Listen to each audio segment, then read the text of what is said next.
Hello. After a very long pause, I decided to create another video and share with you some of the offer negotiation tips. So they may help you. I'm confident they will help you get extra compensation. I've used these tips with some of the individuals who are part of my course. We were able to get 20, 50, and even $100,000 more per year in total compensation following these tips. I also am going to review a couple of example offers from Amazon and Meta, and we'll share some of the other tools that you can use to find out whether the offer that you're getting is a fair offer. All right, so let's do this. Let me share a screen and we'll go over some of the slides. So offer negotiation. Let's take a look. Well, first of all, if you get an offer, obviously celebrate it, acknowledge your achievement. A lot of companies have very, very high bar, and just getting an offer is already very, very exciting. Um, Approach the negotiations from the place of success, right? So this means you have already convinced the company that you're good enough for them to hire you. So, and they already believe in that. The other thing is, from your immediate reaction, don't accept the offer on the spot. No matter how excited you may be, or how attractive the offer may be, um, you need to take a step back and think through all the details. And there could be some of the things that are hidden in some of those details that you may want to negotiate in addition to what you've seen already or received already. And again, stay very professional. Express your gratitude and appreciation to the recruiter and to the hiring manager that you have. You're super excited that you received that offer, and tell them that you will follow up with additional questions in a short time, and be reasonable when you're going to follow up with the recruiter or the hiring manager. So don't drag it for days and weeks. A lot of the times, offers do come with a specific deadline. This is so that the hiring manager and recruiting team can wrap things up as quickly as possible, so it doesn't leave them hanging in case they have additional candidates. And again, if the offer doesn't look as exciting as you were expecting it to be, or doesn't have everything that you hope for, this is the time when you can think, reflect on the offer, again, celebrate nevertheless, and then proceed with the next steps in negotiating some of the things that you may not really like in that particular offer.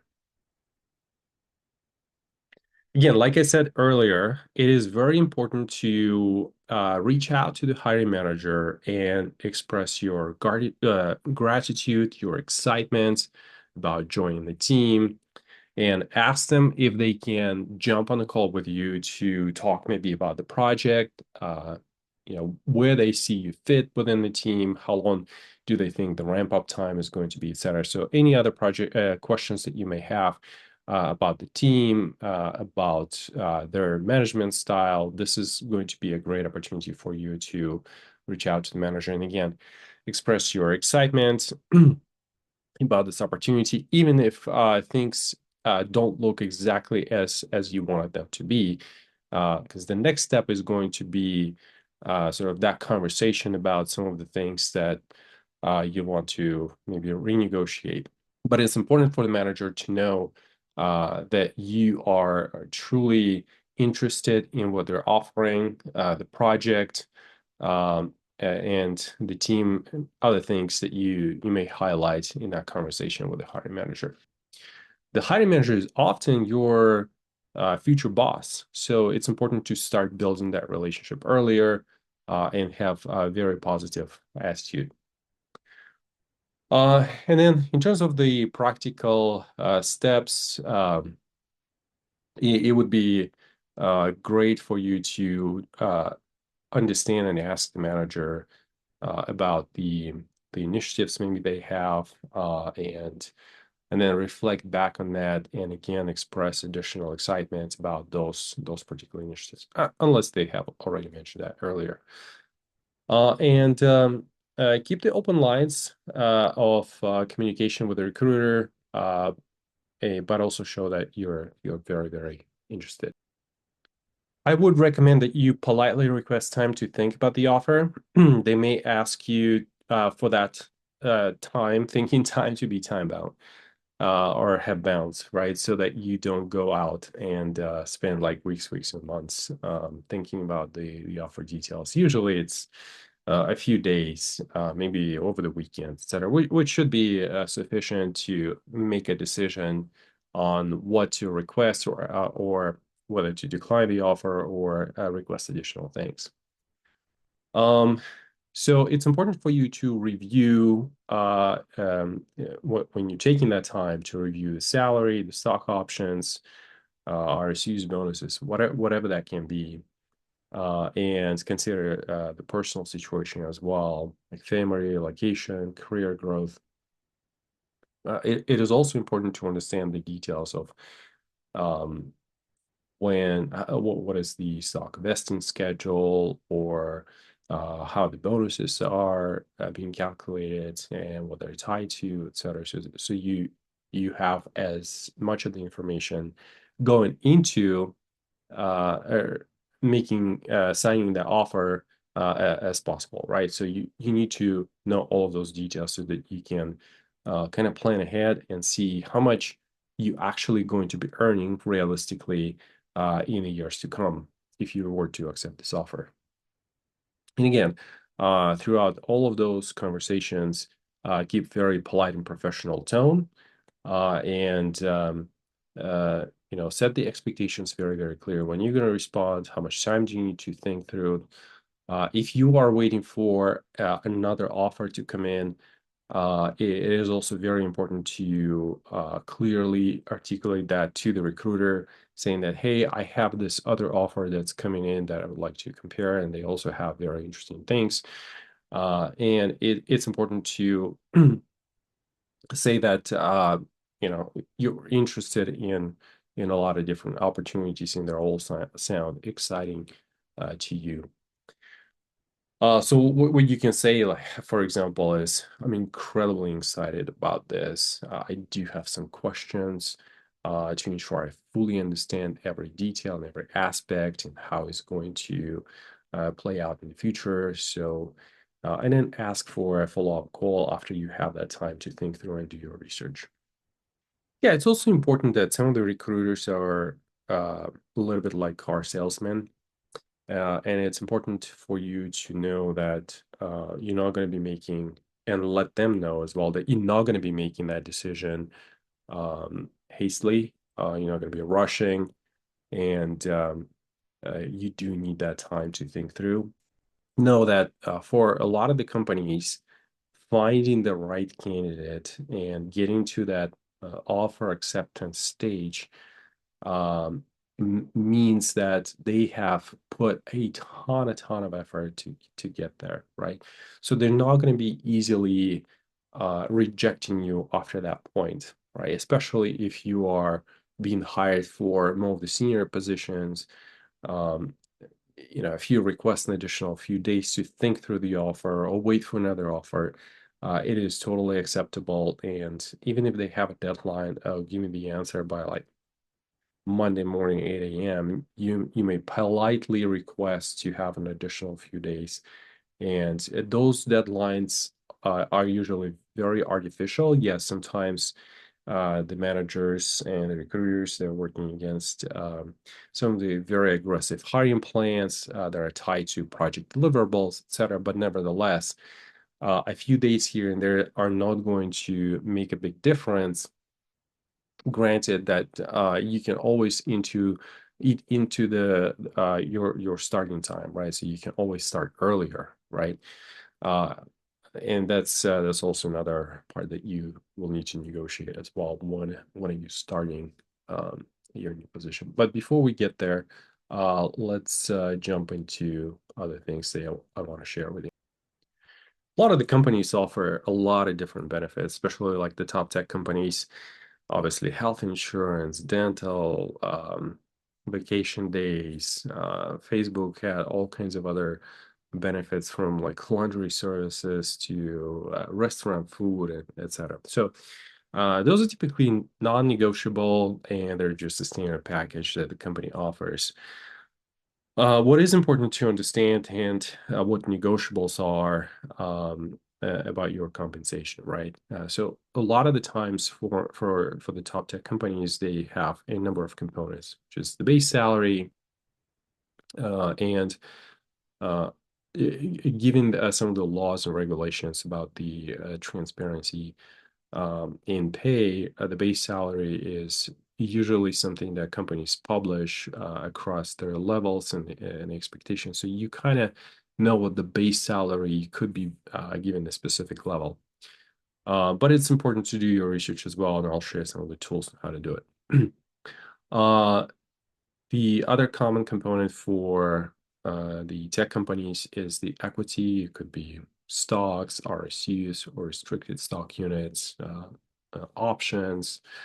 And it's important to understand the vesting schedule. Vesting schedule is usually non-negotiable, but the amount of stock or the equity that you receive in the offer could be a negotiable component. And in a lot of the companies that at least I worked at and the offers that I received in the past, it was a very, very much a negotiable component. And it's important for you to also understand the company's performance over the years and how their stock is appreciating. For more mature companies, the stock appreciation may not be as high going forward, but for some of the companies where they have a huge growth potential, the stock appreciation may be very significant. Like for example, for Amazon, I first joined Amazon in 2011. And since then, up until now, stock had probably appreciated like 15x, right? 10x for sure.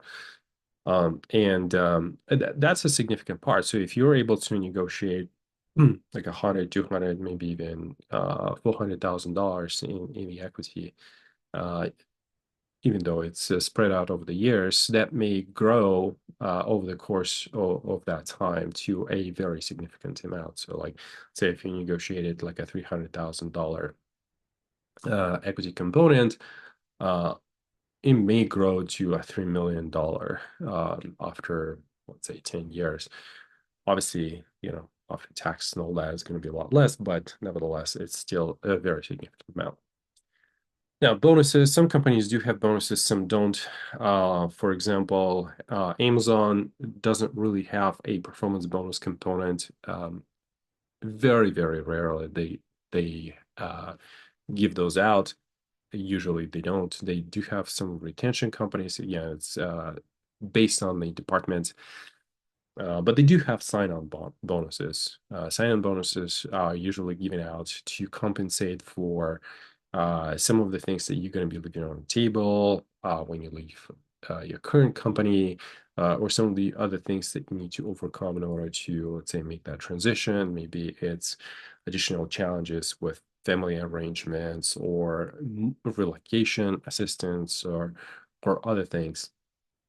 They also typically give you the sign-on bonus to compensate for their vesting schedule, because in Amazon, the vesting schedule is 5% after first year, 15 after second year, and then 20% after every 6 months. So it's a very um, interesting scale. It's different from a lot of other organizations. And so what they're trying to do is to compensate for that dip in the first couple of years with the sign-up bonus, which is usually equal to the roughly to maybe 20-25% of your stock grant.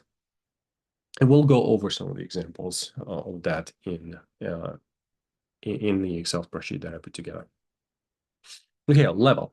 Level is very important, especially for companies like Amazon, Facebook. Uh, so a level is where you're gonna get placed in the compensation band.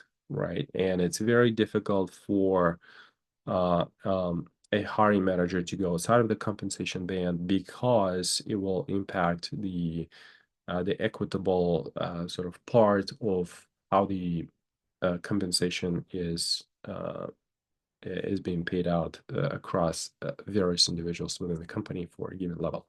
So you don't want to, and the company is usually very, very hesitant of doing that, skewing their band compensation because of your, so for example, if the maximum compensation is $200,000 and you're asking for 250 for that level, it will be very hesitant to do that because it will skew their sort of compensation philosophy, and it will create some of the challenges for HR department where it's like, why is this individual compensated much higher than these other individuals in the same band?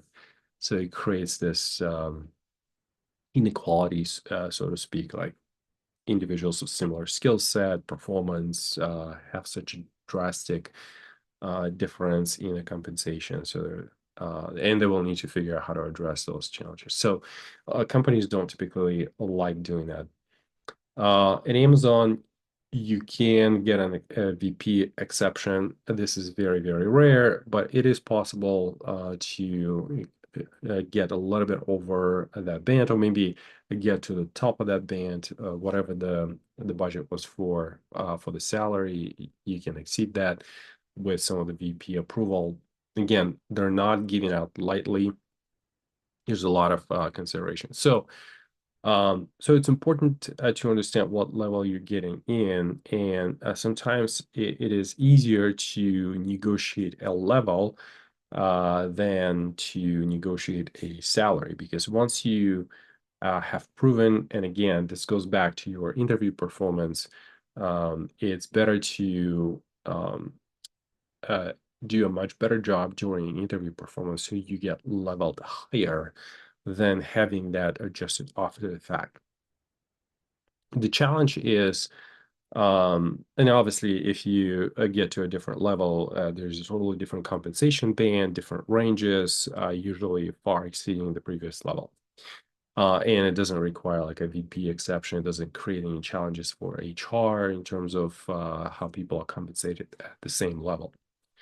But it's more difficult to do it after the interview is finished. So it's important for you to understand like why you were leveled as such, and what the expectations are for the level, and maybe there were a few things that were missed here and there during the interview.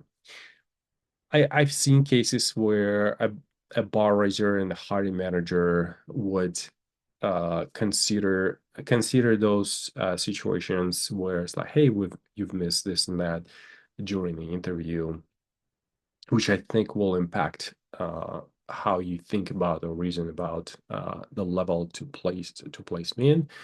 And you may have that conversation with the hiring manager, ask specifically why they replaced you like this, and maybe there's some details that didn't transpire during the review that you can present.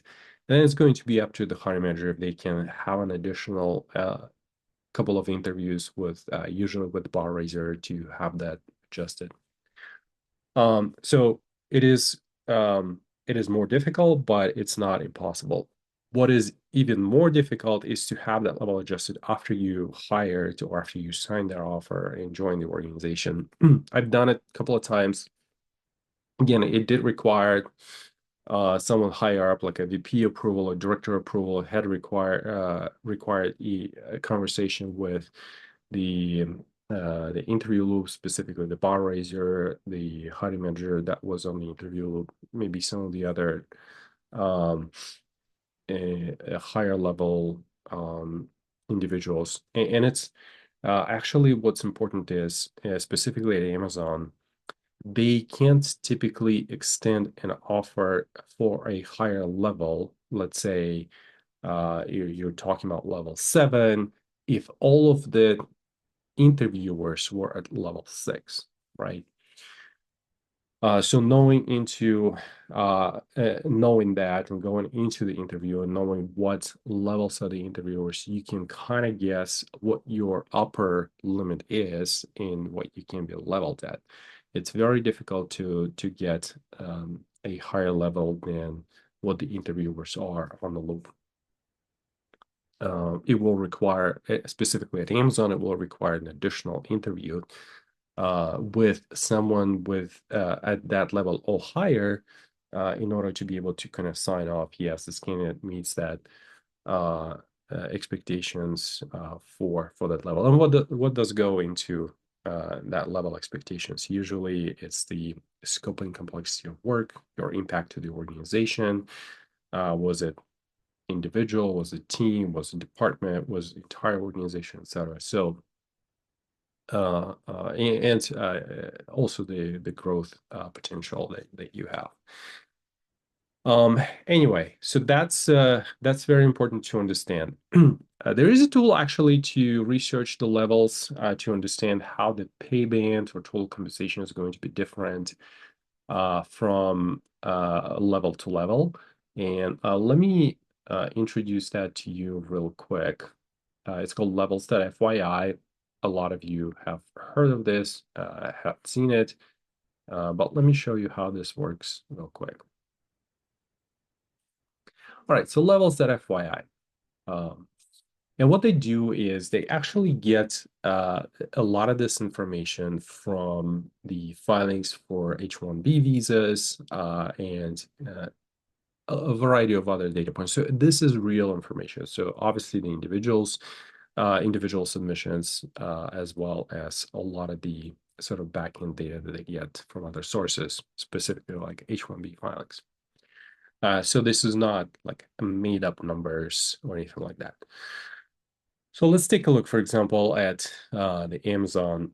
So LL5, which is a sort of a mid-level engineer and with significant experience. And this is the typical range that they may expect in terms of the base salary and stock.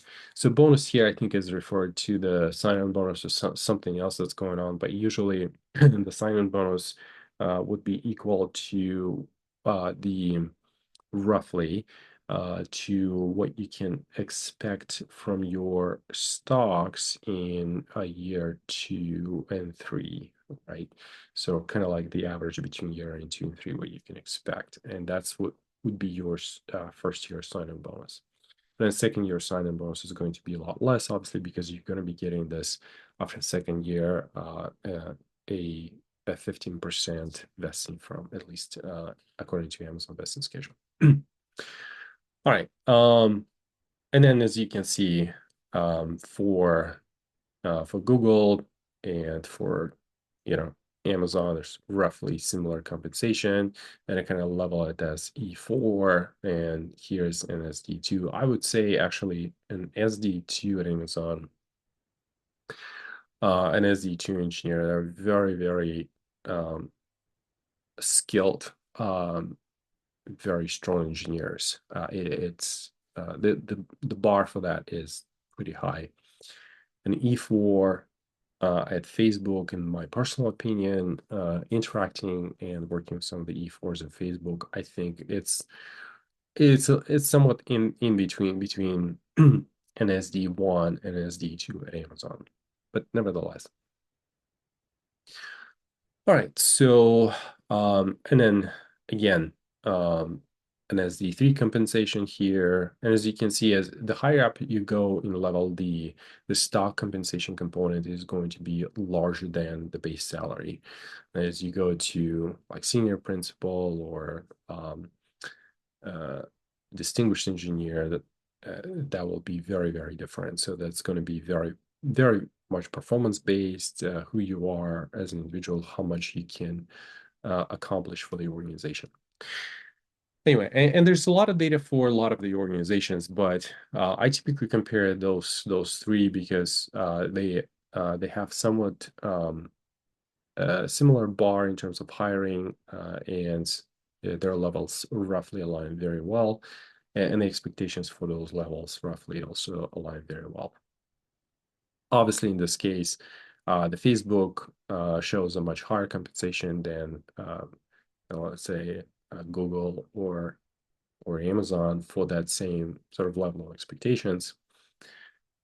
But also here, the data, while it is a real data, you have to consider the fact that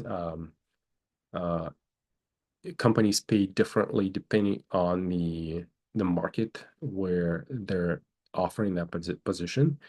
So there are some markets that are premium markets, like for example, San Francisco Bay Area or in New York City, where the cost of living is much higher. So the salaries tend to be higher in those areas versus, let's say, some rural Alabama. I don't know if they have any offices there, but let's just say that.